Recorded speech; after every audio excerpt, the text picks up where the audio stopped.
Selamat datang di kanal Tilek Sejarah. Sejarah yang diajarkan di sekolah selalu menyebutkan bahwa Belanda menjajah Indonesia.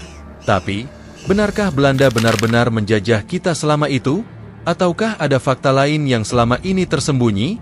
Dalam video ini, kita akan mengupas lebih dalam tentang klaim bahwa sebenarnya Belanda tidak pernah menjajah Indonesia. Mari kita selidiki kebenarannya. Sejak kecil, kita sering mendengar bahwa Indonesia dijajah Belanda selama 350 tahun, dari tahun 1602 hingga 1945. Namun, jika kita telusuri lebih dalam, ada beberapa fakta menarik yang bisa membuat kita mempertanyakan narasi tersebut. Indonesia merupakan salah satu negara di kawasan Asia Tenggara yang memiliki pesona yang begitu luar biasa di mata dunia. Indonesia terus menapaki perjalanannya di antara banyaknya negara di dunia. Ketika membahas tentang bagaimana perjalanan Indonesia di masa lampau, pasti sebagian besar dari kita langsung terpikir akan peristiwa penjajahan yang berlangsung selama lebih dari 3 abad lamanya. Informasi dalam berbagai catatan sejarah menyebut bahwa terdapat beberapa bangsa yang mencoba untuk mengokupasi Indonesia. Dan salah satu yang berhasil adalah Belanda. Tertulis dalam sejarah bahwa Belanda adalah negeri yang menjajah Indonesia dengan kurun waktu yang sangat lama. Sehingga tidak heran jika ingatan bahwa Belanda adalah bangsa penjajah berhasil terpatri kuat dalam pengetahuan masyarakat, termasuk kaum akademisi. Belanda mulai menduduki Indonesia setelah pendaratan keduanya yang dipimpin oleh Jacob van Neck berhasil diterima baik oleh masyarakat. Selama 300 tahun lebih menduduki Indonesia, tentu sudah banyak hal yang dilakukan oleh bangsa Belanda di Indonesia. Banyak yang meyakini bahwa Belanda telah melakukan banyak tindakan kejam terhadap rakyat Indonesia. Misalnya adalah kerja paksa atau dikenal juga dengan sebutan kerja rodi. Dan keyakinan tersebut tentu tidak sepenuhnya salah, sebab informasi yang diterima pun demikian adanya. Namun, pernahkah kita terpikir bahwa apakah benar Belanda selalu melakukan hal semacam itu kepada masyarakat Indonesia? Ketika melihat dan membaca fakta lain yang belum banyak diketahui orang, mungkin bisa merubah stigma kita tentang embel-embel, rodi, kejam, siksaan, yang selama ini melekat erat pada penjajah. Dalam hal ini Belanda. Salah satu peristiwa yang dapat kita telaah lebih dalam adalah peristiwa pembuatan jalan raya Anyer Panarukan sepanjang 1000 km. Peristiwa tersebut diklaim sebagai salah satu perwujudan kerja rodi yang diterapkan Belanda kepada masyarakat Indonesia. Banyak yang menganggap bahwa kegiatan pembangunan jalan raya tersebut sudah menyengsarakan rakyat. Akan tetapi, terdapat fakta lain yang menyebut bahwa peristiwa itu bukanlah kerja rodi dan apa yang selama ini diceritakan dalam berbagai buku sejarah tidak sepenuhnya benar. Fakta tersebut menyebutkan bahwa sebenarnya dalam pembangunan jalan raya sepanjang 1000 km yang dikomando oleh Jenderal Herman Willem Daendels itu, masyarakat diberikan upah. Daendels sendiri lah yang memberikan upah tersebut kepada bupati setempat. Namun ternyata uang untuk menggaji rakyat tersebut dikorupsi oleh bupati. Sehingga pada saat itu rakyat pun merasa bahwa mereka telah dipaksa untuk bekerja dan tidak mendapat sepeser pun upah. Penjajahan Belanda di Nusantara seringkali dipahami sebagai penjajahan atas Indonesia.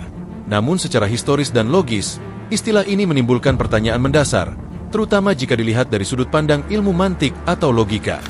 Sebelum tahun 1945, Indonesia sebagai negara belum ada, sehingga segala bentuk perlawanan atau penjajahan tidaklah terjadi dalam konteks negara Indonesia yang kita kenal saat ini. Premis dan kesimpulan dalam ilmu mantik. Dalam ilmu mantik, sebuah argumen dibangun dari premis-premis yang saling terkait untuk mencapai kesimpulan yang sahih. Premis yang tidak tepat akan menghasilkan kesimpulan yang salah. Dalam konteks penjajahan Belanda di Nusantara, premis umum yang sering kita dengar adalah Belanda menjajah Indonesia sebelum 1945 dan para pahlawan berjuang untuk Indonesia. Namun, jika kita menggunakan prinsip mantik, kita akan melihat bahwa kedua premis ini bermasalah. Belanda menjajah Indonesia sebelum 1945. Jika kita menganalisis premis ini, kita menemukan bahwa istilah Indonesia sebagai negara belum eksis sebelum 1945. Oleh karena itu, penggunaan kata Indonesia dalam konteks penjajahan sebelum tahun itu tidak logis. Yang lebih tepat adalah menyebut bahwa Belanda menjajah kerajaan-kerajaan lokal di Nusantara seperti Aceh, Mataram, atau Goa. Para pahlawan berjuang untuk Indonesia. Premis ini juga perlu ditinjau. Sebelum gagasan nasionalisme modern yang berkembang di awal abad ke-20, para pejuang lokal seperti Sultan Hasanuddin, Pangeran Diponegoro, atau Katnyakdin berjuang bukan untuk Indonesia, melainkan untuk kepentingan kerajaan atau wilayah mereka masing-masing. Maka, secara logis, kesimpulan bahwa mereka berjuang atas nama Indonesia adalah keliru, sebab konsep Indonesia belum ada saat itu. Dari dua premis tersebut, kesimpulan yang valid adalah Belanda menjajah kerajaan-kerajaan lokal di Nusantara, dan para pahlawan berjuang untuk membela kedaulatan wilayah lokal, bukan untuk Indonesia. Dalam mantik, sebuah argumen yang sahih harus mengikuti struktur silogisme yang valid. Mari kita uji argumen yang sering digunakan dalam narasi sejarah dengan bentuk silogisme sederhana. Premis mayor, Belanda menjajah wilayah yang sekarang disebut Indonesia. Premis minor, para pejuang melawan penjajahan Belanda di wilayah tersebut. Kesimpulan, para pejuang melawan Belanda demi Indonesia. Jika kita melihat kesimpulan ini, ada cacat logis yang disebut kesalahan dalam penggunaan istilah fallacy of equivocation. Kata Indonesia dalam premis mayor dan kesimpulan digunakan secara ambigu, yaitu sebagai wilayah geografis yang belum memiliki identitas politik yang jelas pada waktu itu. Karena Indonesia belum menjadi negara hingga 1945, maka kesimpulan bahwa pejuang sebelum tahun tersebut berjuang untuk Indonesia tidak sesuai dengan fakta historis. Ilmu mantik juga mengajarkan tentang pentingnya konsistensi dalam penggunaan premis. Dalam hal ini, premis mengenai Indonesia harus digunakan secara konsisten, baik dalam konteks wilayah geografis, Nusantara, maupun entitas politik, negara Indonesia. Jika kita konsisten dalam membedakan antara Nusantara sebagai wilayah geografis dan Indonesia sebagai negara, maka argumen sejarah menjadi lebih masuk akal. Premis mayor, Belanda menjajah wilayah Nusantara. Premis minor, para pejuang melawan penjajahan di Nusantara. Kesimpulan, para pejuang melawan Belanda demi kerajaan atau wilayah mereka, bukan demi Indonesia. Kesimpulan ini sahih dalam kerangka mantik, karena tidak ada ambiguitas istilah. Para pahlawan berjuang demi kedaulatan kerajaan atau wilayah mereka, bukan demi entitas yang belum ada. Dari perspektif ilmu mantik, narasi bahwa Belanda menjajah Indonesia sebelum 1945 dan para pahlawan berjuang demi Indonesia perlu dikoreksi. Yang lebih sesuai dengan logika adalah bahwa Belanda menjajah kerajaan-kerajaan lokal di Nusantara, dan para pahlawan berjuang untuk mempertahankan wilayah atau kerajaan mereka masing-masing. Konsep Indonesia sebagai entitas negara baru terbentuk setelah gagasan nasionalisme mulai berkembang pada awal abad ke-20 dan akhirnya terwujud pada 1945. Dengan pendekatan ini, kita bisa memahami sejarah dengan lebih tepat dan menghindari kesimpulan yang keliru. Kita sudah terlanjur diajarkan sejarah bahwa Indonesia dijajah Belanda 350 TH. Dan hal ini sudah melekat dan menjadi keyakinan hingga tumbuh berkembang dewasa. Mental dijajah ini besar sekali pengaruhnya buat perkembangan. Dari apa yang telah dipaparkan sebelumnya, dapat diambil kesimpulan bahwa selama 300 tahun lebih menjajah Indonesia, Belanda tidak sepenuhnya atau selalu melakukan tindakan kejam yang identik dengan penjajahan. Lalu bisakah jika dikatakan bahwa sebenarnya Belanda tidak menjajah Indonesia? Jawabannya adalah bisa saja. Namun perlu digarisbawahi bahwa anggapan Belanda tidak menjajah Indonesia di sini hanya dari perspektif orang-orang tertentu yang dimaksudkan untuk peristiwa dan waktu tertentu pula.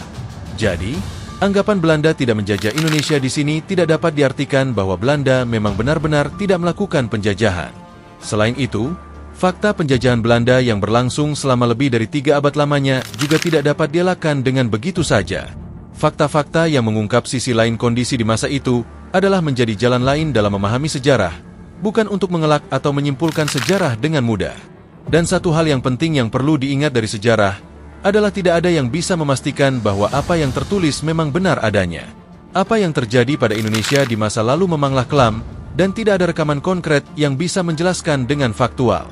Terlepas dari peristiwa yang pernah dialami oleh Indonesia di masa lampau, yang terpenting adalah saat ini kita harus bisa memanfaatkan kebebasan kemerdekaan dengan sebaik-baiknya.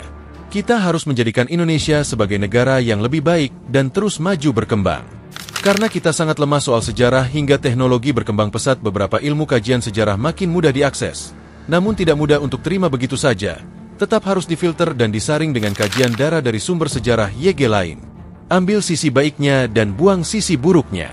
Semua orang boleh bebas punya argumentasi YG semakin menambah luas wawasan kita.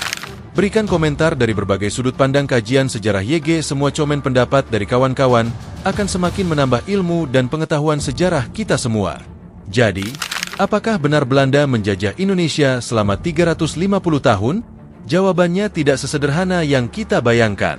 Istilah penjajahan harus dilihat dalam konteks yang lebih kompleks.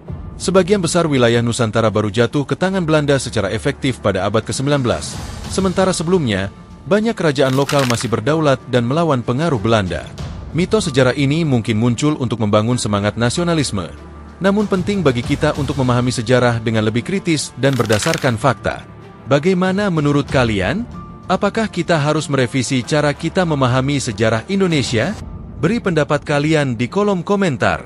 Jangan lupa untuk like, share, dan subscribe agar tidak ketinggalan video menarik lainnya.